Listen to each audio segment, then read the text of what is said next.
현재 미국에서 크게 유행하는 한국인의 문화가 있다고 합니다. 한국인들 특유의 효율적이며 군더더기 없이 모든 분야에서 일처리를 끝내는 모습에 대해 미국이 한국을 경외하고 있는 모습인데요. 그 모습에 미국 상원의원이 한국을 연구하기 위해 한국에 직접 방문한 뒤 겪은 이야기들. 지금 바로 만나보시죠.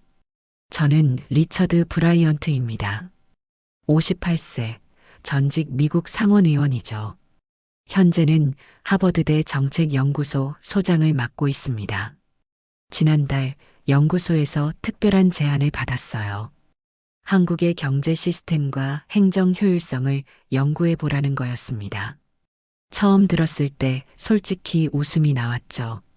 한국이 빠르다고? 그게 미국과 비교할 수준일까? 회의적이었습니다. 미국은 세계 최강국이니까요. 우리보다 앞서가는 나라가 있다는 생각 자체가 어색했어요. 그런데 연구 자료들을 검토하면서 놀랐습니다. 한국의 행정 처리 속도, 디지털 전환율, 시스템 효율성 지표가 모두 미국을 앞지르고 있었죠. 데이터를 들여다볼수록 호기심이 커졌습니다. 이건 직접 확인해 봐야겠어. 결심했어요. 서울행 비행기를 예약했습니다. 비행기 안에서도 계속 자료를 검토했죠. 한국의 경제 성장률, 디지털 전환 속도, 행정 효율성, 혁신 지수 등 모든 지표가 인상적이었습니다. 비행기 창문 밖으로 구름을 바라보며 생각했어요. 과연 이 모든 것이 사실일까 아니면 그저 과장된 통계에 불과할까? 제 뇌리에는 의심이 가득했습니다. 보수적인 미국 정치인으로서 다른 나라의 시스템을 인정하기가 쉽지 않았죠. 인천으로 향하는 비행기 안에서 옆자리 한국인 사업가와 대화를 나눴습니다. 한국은 정말 모든 것이 빠른가요? 물었더니 그는 웃으며 대답했어요. 미국에서 오셨다면 문화 충격을 받으실 겁니다. 우리는 빨리빨리 문화에 살고 있으니까요. 빨리빨리. 그게 뭐죠? 곧 직접 경험하시게 될 거예요. 한국에 도착하는 순간부터 모든 것이 다르다는 걸 느끼실 겁니다. 비행기가 서서히 고도를 낮추며 인천 상공에 접어들었습니다. 창문 너머로 보이는 도시의 불빛들이 마치 미래 도시처럼 느껴졌어요. 심장이 빠르게 뛰었습니다. 이 여정이 제 생각을 완전히 바꿔놓을 거라는 예감이 들었죠. 과연 한국은 어떤 곳일까? 그리고 미국이 배울 점은 정말 있을까? 모든 의문의 답을 찾기 위해 저는 서울로 향했습니다. 인천국제공항에 발을 딛는 순간 첫 번째 충격이 밀려왔습니다. 입국 심사대로 향했죠. 미국에서는 보통 1시간 넘게 줄을 서서 기다려야 합니다.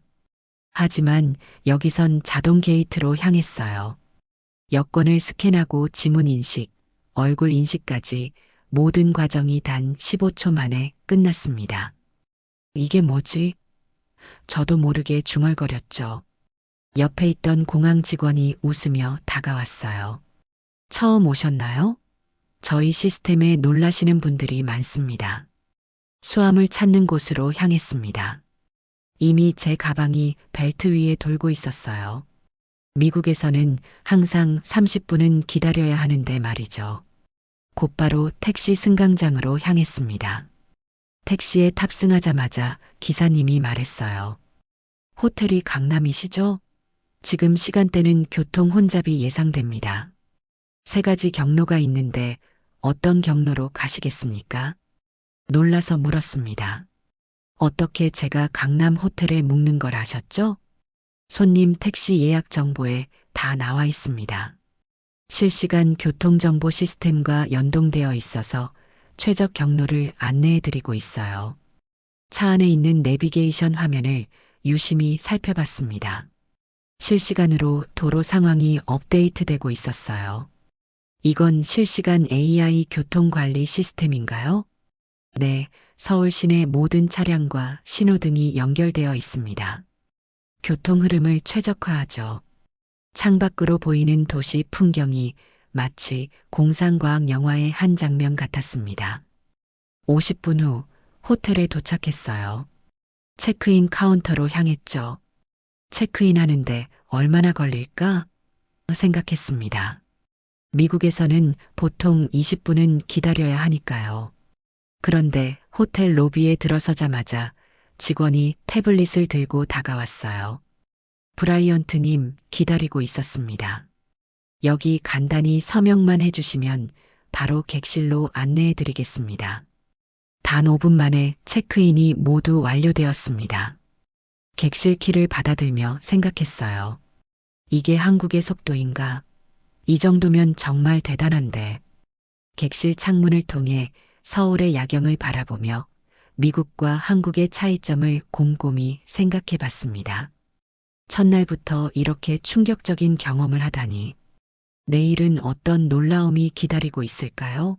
한국의 세계, 그 1.5배속의 현실을 직접 경험하기 위한 제 여정은 이제 막 시작되었습니다. 다음 날 아침입니다. 호텔에서 간단히 조식을 마치고 서울 시내로 나갔어요. 오늘은 한국의 행정 시스템과 교통망을 직접 체험해 보려 합니다. 지하철역으로 향했죠. 지하철 개찰구 앞에서 잠시 당황했습니다. 교통카드가 없었거든요. 개찰구 앞에서 멈칫거리는 저를 본 한 시민이 다가왔어요. 도움이 필요하신가요? 친절하게 물었습니다. 제 상황을 설명하자 그 시민은 즉시 근처 키오스크를 가리키며 안내해 주었죠. 저기서 쉽게 교통카드를 구매하실 수 있어요. 키오스크에서 영어, 중국어, 일본어 등 다양한 언어 서비스를 제공하고 있었습니다. 단 1분 만에 교통카드를 구매했어요. 지하철에 탑승하자마자 눈길을 끈 건 전광판이었습니다. 실시간으로 열차 위치가 표시되고 있었죠. 도착 시간이 정확히 표시되어 있었어요. 2호선 열차 1분 40초 후 도착 그리고 정확히 그 시간에 열차가 들어왔습니다. 옆에 앉은 승객에게 물었어요. 지하철이 항상 이렇게 정확한가요? 네, 보통 10초 이내 오차로 운행됩니다.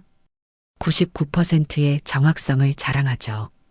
미국의 지하철은 어떤지 생각해 봤습니다.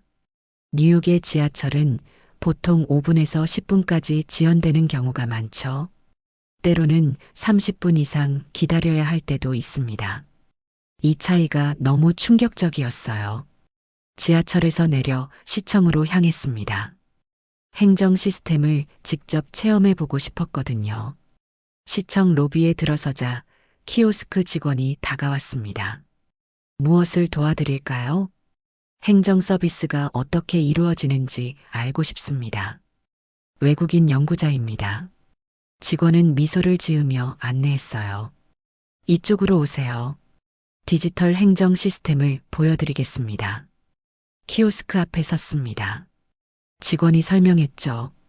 이 기계 하나로 주민등록등본, 건축허가, 사업자 등록 등 242가지 행정 서비스를 처리할 수 있습니다. 평균 처리 시간은 3분 이내예요. 믿기지 않았습니다. 미국에서는 이런 서류 하나 받으려면 최소한 시간, 많게는 며칠을 기다려야 하는데 말이죠. 이게 어떻게 가능한가요? 물었어요. 모든 시스템이 디지털화되어 있고 블록체인 기술로 연결되어 있습니다. 은행, 세무서, 법원 모든 기관이 실시간으로 데이터를 공유하죠. 미국의 낙후된 행정 시스템이 떠올랐습니다. 아직도 종이 서류에 의존하는 많은 관공서들. 한국과는 차원이 달랐어요. 그 후 버스를 타고 강남으로 이동했습니다. 버스 정류장에는 정확한 도착 시간이 표시되어 있었고 버스 안에는 와이파이가 완벽하게 작동했죠. 창밖으로 보이는 서울의 모습은 마치 미래 도시와 같았습니다. 미국보다 10년은 앞서 있다. 저도 모르게 중얼거렸어요. 미국의 교통 인프라가 얼마나 노후화되었는지 새삼 실감했습니다. 한국의 시스템을 연구해 미국에 도입할 방법을 진지하게 고민하기 시작했어요. 이것이 단순한 문화적 차이가 아니라 시스템의 차이라는 것을 점점 깨닫게 되었습니다. 오늘은 강남에 위치한 몇몇 스타트업과 기업을 방문하기로 했습니다. 첫 번째로 방문한 곳은 인공지능 기술을 개발하는 스타트업이었어요. 건물에 들어서자마자 느껴지는 분위기가 미국과 달랐습니다. CEO 김준호 님이 직접 저를 맞이했어요. 브라이언트님 오셨군요. 간단히 회사를 소개해 드리겠습니다. 회의실에 앉아 그의 설명을 들었습니다. 저희는 창업 2년 만에 글로벌 시장에 진출했습니다. 미국, 유럽 등 20개국에 서비스를 제공하고 있죠. 놀라워서 물었어요. 그렇게 빠르게 성장하는 비결이 뭔가요? 미국 실리콘밸리에서는 한 달 걸린 개발을 저희는 일주일 만에 합니다. 의사결정 속도부터 다르죠. 미국에서는 여러 회의와 승인 과정을 거쳐야 하지만 저희는 즉각적인 피드백과 의사결정으로 진행합니다. 제품 개발실을 둘러보았어요. 엔지니어들이 빠르게 코드를 작성하고 테스트하는 모습이 인상적이었습니다. 한 엔지니어에게 물었죠. 이렇게 빠르게 개발하면 품질은 어떻게 보장하나요? 자동화된 테스트 시스템이 있습니다. 코드를 작성하면 즉시 테스트되고 문제가 있으면 바로 수정하죠. 이 과정이 매우 빠르게 이루어집니다. 점심시간이 되었어요. 직원들은 정확히 12시에 식당으로 향했습니다.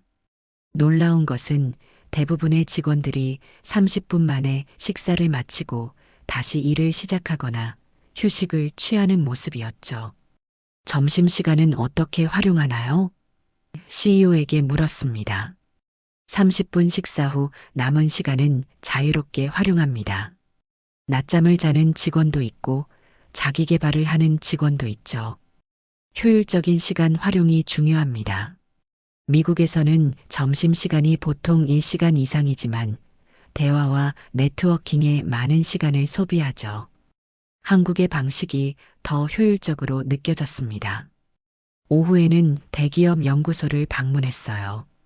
최첨단 시설과 빠른 의사결정 프로세스가 인상적이었습니다.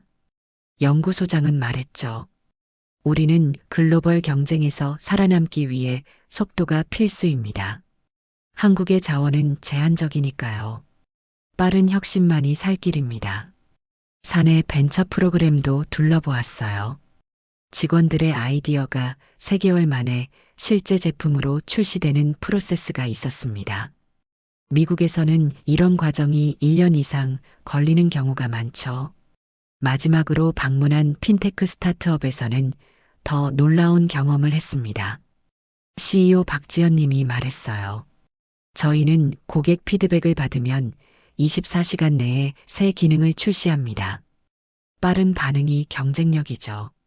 하루 종일 다양한 기업을 방문하면서 느낀 것은 한국의 기업들이 가진 속도에 대한 집착이었습니다. 그것은 단순히 빨리 하자가 아니라 스마트하게 빨리 하자는 철학이었죠. 호텔로 돌아오는 길에 생각했습니다. 미국은 점심시간도 비효율적이었군. 한국의 기업 문화에서 미국이 배워야 할 점이 분명히 있었어요. 이 경험을 바탕으로 미국 기업들에게 어떤 제안을 할 수 있을지 고민했습니다. 오늘은 서울대학교를 방문했습니다. 한국의 속도 문화가 어디서 비롯되었는지 심층적으로 알아보고 싶었거든요. 서울대 경제학과 박인호 교수와 만남을 가졌습니다. 한국의 속도 문화는 어디서 시작되었을까요? 제가 물었어요. 박 교수는 깊은 통찰력으로 대답해 주셨습니다. 한국의 속도는 단순한 문화적 특성이 아닙니다. 역사적 생존 전략이었죠. 교수의 연구실 벽에는 한국 경제 발전 과정을 보여주는 그래프가 붙어 있었어요. 1950년대 한국은 세계에서 가장 가난한 나라 중 하나였습니다. 그런데 불과 50년 만에 세계 10대 경제 대국으로 성장했죠. 1960년대 경부고속도로 건설을 아시나요? 박 교수가 물었습니다. 들어본 적 없어요. 당시 외국 전문가들은 10년은 걸릴 것이라고 예측했습니다. 그런데 한국은 2년 반 만에 완공했죠. 불가능해 보였던 일을 해낸 거예요. 놀라움을 감출 수 없었습니다. 어떻게 그게 가능했죠? 생존이 걸린 문제였기 때문입니다. 한국은 자원이 없어요. 오직 사람과 시간만이 자원이었죠. 그래서 시간을 최대한 활용하는 문화가 발달했습니다. 박 교수는 계속해서 설명했어요. 1997년 IMF 경제위기 때도 마찬가지였습니다. 외국 전문가들은 한국이 회복하려면 최소 10년은 걸릴 것이라고 예측했죠. 그러나 한국은 3년 만에 위기를 극복했습니다. 충격적인 사실이었어요. 미국에서는 2008년 금융위기 이후 회복하는데 거의 10년이 걸렸는데 말이죠. 한국 사람들은 왜 이렇게 빠르게 일하는 걸까요? 궁금했습니다. 생존 본능입니다. 한국은 역사적으로 강대국에 둘러싸여 있었어요. 빠르게 움직이지 않으면 생존할 수 없었죠. 그래서 빨리빨리 문화가 DNA에 새겨졌습니다. 박 교수와 함께 캠퍼스를 걸으며 한국 학생들의 공부 습관에 대해서도 들었어요. 대학생들은 하루 평균 10시간 이상 공부한다고 합니다. 미국 학생들의 평균 공부 시간인 3시간과 비교하면 엄청난 차이였죠. 이건 단순한 부지런함이 아닙니다. 시간을 가장 소중한 자원으로 여기는 문화예요. 그날 저녁 호텔방에서 박 교수의 말을 곰곰이 생각해 봤습니다. 한국의 속도는 단순한 조급함이 아니었어요. 생존을 위한 필연적 선택이었던 거죠. 미국과 한국의 역사적 배경 차이를 비교해 봤습니다. 미국은 풍부한 자원과 넓은 국토로 인해 시간에 대한 압박감이 적었어요. 반면 한국은 제한된 자원과 작은 국토로 인해 시간을 극한으로 활용할 수밖에 없었던 거죠. 그날 밤 제 생각에 큰 변화가 생겼습니다. 이건 문화가 아니라 생존 본능이다. 한국의 속도에 대한 이해가 깊어졌어요. 단순히 한국 사람들이 바쁘게 사는 것이 아니라 시대적 상황과 역사적 배경이 만들어낸 필연적 결과였던 겁니다. 오늘은 한국의 코로나19 대응 시스템을 연구하기 위해 국립보건원을 방문했습니다.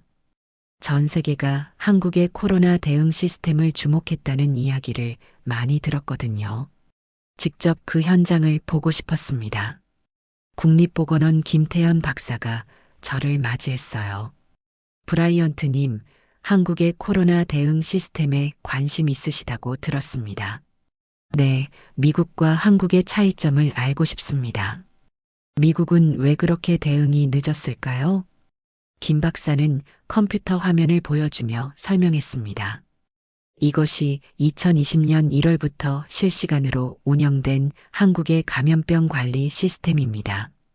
확진자 발생 시 10분 내로 모든 정보가 공유되고 30분 내로 대응 전략이 수립되죠.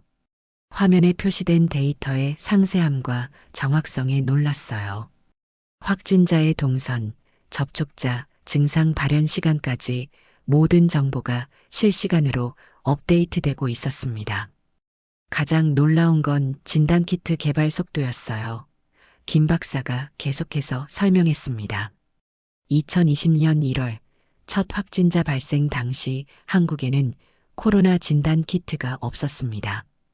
그런데 7일 만에 긴급 승인 절차를 거쳐 대량 생산에 돌입했죠. 미국의 상황을 떠올렸습니다. 미국은 진단키트 개발에만 3주가 걸렸고 대량 생산까지는 2개월 이상 소요됐죠. 어떻게 그렇게 빠르게 대응할 수 있었나요? 궁금했어요. 2015년 메르스 사태의 경험이 있었기 때문입니다. 당시 한국은 대응에 실패했어요. 그 후 감염병 대응 시스템을 완전히 재구축했죠. 위기를 기회로 삼은 겁니다. 김 박사와 함께 드라이브스루 검사소 현장을 방문했습니다. 차에서 내리지 않고 10분 만에 검사를 마치는 시스템이었죠. 전 세계 최초로 한국에서 시작된 이 시스템은 이후 미국을 포함한 여러 나라에서 도입됐다고 해요. 검사 결과는 얼마나 걸리나요? 물었습니다. 6시간 이내 문자로 결과를 받습니다. 양성이면 즉시 격리 조치가 이루어지고 접촉자 추적도 시작되죠. 미국에서는 검사 결과를 받는데 일주일 이상 걸리던 때가 있었습니다. 그 차이가 얼마나 큰 영향을 미쳤을지 생각하니 마음이 무거워졌어요. 다음으로 방문한 곳은 생활치료센터였습니다. 경증 환자들이 머무는 이 시설은 불과 2주 만에 호텔을 개조해 1000명 수용 규모로 만들어졌다고 해요. 미국에서는 병상 확보에 몇 달이 걸렸는데 중얼거렸습니다. 김 박사는 고개를 끄덕였어요. 빠른 대응이 생명을 구했습니다. 한국의 사망률이 낮았던 이유죠. 마지막으로 백신 접종 센터를 방문했습니다. 하루 10만 명 이상을 접종할 수 있는 대규모 시설이었어요. 접종 과정이 너무 효율적이어서 한 사람당 평균 15분이면 모든 과정이 끝났습니다. 호텔로 돌아오는 길에 생각했어요. 미국이 실패한 이유가 여기 있었군. 미국의 느린 의사결정 과정, 분절된 의료 시스템, 정부와 민간의 협력 부재가 떠올랐습니다. 한국은 이 모든 면에서 미국보다 앞서 있었어요. 제 노트북을 열고 오늘 배운 내용을 정리했습니다. 한국의 코로나 대응은 단순한 우연이 아닌 시스템적 성공이었어요. 신속한 대응, 투명한 정보 공유, 첨단 기술 활용이 완벽하게 결합된 결과였습니다. 미국이 한국으로부터 배워야 할 교훈이 분명히 있었죠. 오늘은 한국의 미래를 이끌어갈 젊은 세대와 미래 산업을 만나보기로 했습니다. 강남의 AI 스타트업 퓨처센스를 방문했어요. 이 회사는 창업 3년 만에 유니콘 기업으로 성장했다고 합니다. 회사 로비에 들어서자 로봇이 저를 맞이했습니다. 브라이언트님, 어서 오세요. 이쪽으로 안내해 드리겠습니다. 로봇의 자연스러운 움직임과 대화 능력에 놀랐어요. 최지원 대표가 미소 지으며 맞이해 주었습니다. 저희 회사에 관심 가져주셔서 감사합니다. 궁금한 점이 있으신가요? 한국의 젊은 세대는 어떻게 이렇게 빠르게 혁신을 이루어내나요? 최 대표는 회의실로 저를 안내했어요. 우리는 단순한 속도가 아니라 스마트한 속도를 추구합니다. 빠르되 의미 있게 움직이는 거죠. 회사의 근무 환경이 인상적이었습니다. 직원들은 자유롭게 이동하며 협업하고 있었고 회의실에는 최첨단 홀로그램 장비가 설치되어 있었어요. 저희는 주 4.5일 근무제를 도입했습니다. 최 대표가 말했어요. 금요일 오후는 자기개발 시간으로 활용하죠. 그 결과 생산성이 오히려 15% 증가했습니다. 어떻게 그게 가능한가요? 의아했습니다. 집중 시간과 소통 시간을 명확히 분리했기 때문입니다. 오전 9시부터 12시까지는 디버크 타임으로 지정해 모든 회의와 메시지를 금지했죠. 오후에는 협업과 소통에 집중합니다. 개발팀의 한 엔지니어가 프로젝트를 설명해 주었어요. 저희는 지난달에 새로운 AI 알고리즘을 개발했습니다. 기존에 3개월 걸리던 작업을 3주 만에 완료했죠. 어떻게 그렇게 빠르게 개발할 수 있었나요? 저희는 마이크로 프로토타이핑이라는 방식을 사용합니다. 아이디어가 나오면 바로 작은 프로토타입을 만들어 테스트하죠. 실패해도 빠르게 배우고 다시 시도합니다. 점심시간이 되자 직원들이 옥상으로 향했어요. 그곳에는 도시 농장이 있었습니다. 최 대표가 설명했죠. 우리는 지속 가능성도 중요하게 생각합니다. 이 농장에서 직접 채소를 재배해 점심으로 먹어요. 오후에는 회사의 연구소를 둘러보았습니다. 연구원들이 개발 중인 기술을 시연해 주었어요. 증강현실 글래스를 써보니 도시 전체가 디지털 정보로 가득 차 보였습니다. 이게 바로 5년 후 모든 사람이 경험할 현실입니다. 연구원이 말했어요. 이어서 방문한 생명공학 스타트업에서는 더 놀라운 경험을 했습니다. 그들은 단 6개월 만에 새로운 의료기기를 개발해 식약처 승인을 받았다고 해요. 대표는 말했습니다. 미국에서는 이런 과정이 최소 2년 걸리죠. 하지만 우리는 빠른 승인 절차와 효율적인 규제 시스템 덕분에 빠르게 시장에 진출할 수 있었습니다. 마지막으로 대학생들과의 미팅이 있었어요. 서울대, 카이스트, 연세대 학생들과 대화를 나눴습니다. 그들의 에너지와 열정이 인상적이었어요. 한 학생이 말했습니다. 저희에게 빠른 속도는 당연한 겁니다. 그보다 중요한 건 이 속도로 어떤 가치를 만들어내느냐죠. 호텔로 돌아오는 길에 생각했어요. 한국은 이미 미래를 살고 있다. 그들은 단순히 빠르게 움직이는 것이 아니라 빠른 속도로 미래를 향해 나아가고 있었습니다. 그리고 그 여정에서 효율성과 가치 창출을 결합하고 있었죠. 연구의 마지막 날입니다. 지난 일주일 동안의 경험을 정리하기 위해 서울타워에 올랐어요. 한국의 지난 60년간의 발전을 한눈에 볼 수 있는 전시회가 열리고 있었습니다. 전시를 둘러보며 한국의 변화상을 실감했어요. 1960년대 농경 사회에서 2020년대 디지털 강국으로의 변신. 그 속도는 세계 역사상 유례없는 것이었습니다. 전시관 직원이 다가왔어요. 어떤 점이 가장 인상적이셨나요? 모든 것이 놀라웠습니다. 특히 변화의 속도가요. 한국은 어떻게 이렇게 빨리 발전할 수 있었을까요? 직원은 미소를 지으며 대답했습니다. 우리는 항상 세계와 경쟁해 왔어요. 자원이 없는 나라에서 살아남으려면 더 빠르게, 더 스마트하게 움직여야 했죠. 그런데 더 놀라운 것은 세계 각국이 이제 한국의 시스템을 배우기 시작했다는 점이었습니다. 전시관 한쪽에는 한국식 시스템의 세계화라는 코너가 있었어요. 실리콘밸리의 주요 기업들이 한국식 신속한 의사결정 방식을 도입했다는 기사가 있었습니다. 애플, 구글과 같은 기업들이 빠른 실패, 빠른 학습이라는 한국식 혁신 방식을 적용하고 있었어요. 독일 자동차 업계에서도 변화가 일어나고 있었습니다. BMW, 메르세데스 벤츠와 같은 기업들이 한국식 애자일 방식을 채택해 개발 기간을 대폭 단축했다는 내용이었죠. 영국의 국가보건서비스 NHS는 한국의 디지털 헬스케어 시스템을 연구 중이라는 보고서도 있었습니다. 한국의 의료 시스템이 세계 표준이 되어가고 있었어요. 서울타워 전망대에서 도시를 내려다보며 생각에 잠겼습니다. 일주일 전 한국에 도착했을 때의 회의적인 태도가 부끄러워졌어요. 저는 미국의 시스템이 세계 최고라고 믿어왔습니다. 하지만 지금은 그 생각이 완전히 바뀌었어요. 서울 시내를 내려다보며 스마트 도시의 모든 요소가 조화롭게 작동하는 모습을 상상했습니다.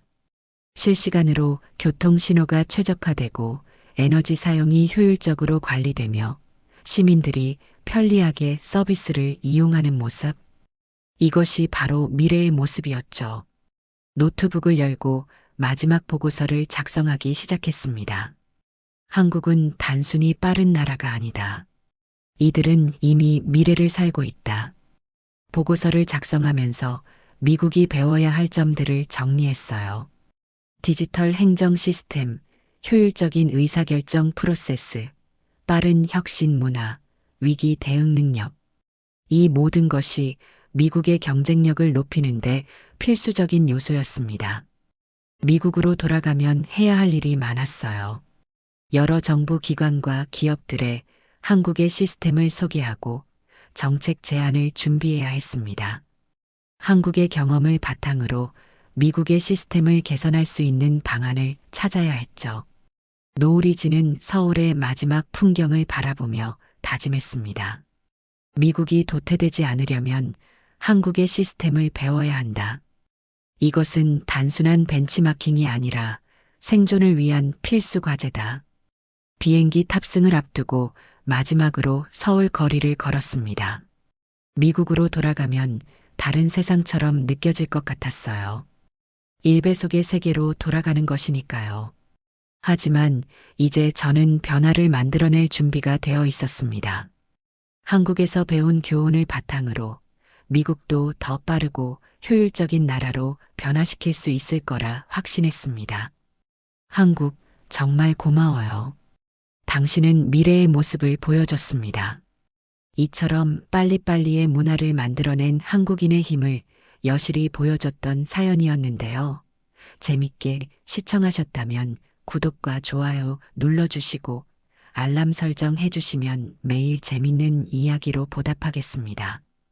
감사합니다.